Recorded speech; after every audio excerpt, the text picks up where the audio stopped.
Geordie, what have you learnt about yourself over the last couple of days?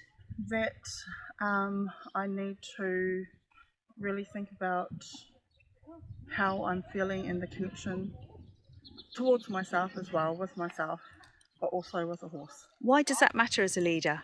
It matters because as a leader, people look up to you. And when you don't have that connection with a person, with a horse, if it's not there, then the leadership cannot be there because they won't follow you or they won't look up to you. How did working with the horses show you that? It gave me a really eye-opener. really like a great eye-opener. Why? In what way? And in a way that I could express myself in a different way. What does Instead that of being mean? so stern, so straightforward, I needed to, the horse made me take a step back, think about what I actually need to do to become a great leader.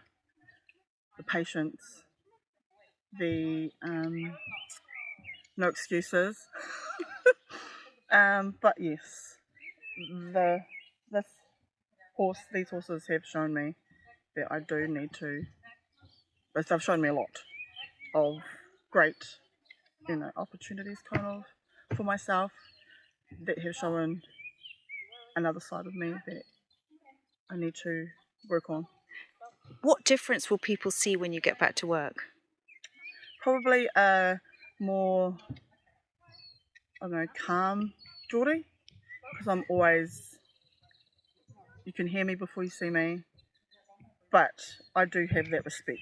So that's why I actually do get a lot of respect from my fellow workers who do follow me, but in a way now they will look at me like, whoa, what's happened to Geordie? What would you say to someone thinking of doing this? I'd say do it. Just say yes. Take the opportunity, and they would learn a lot. Not just for themselves, but for their team that they work for as well, and for their managers.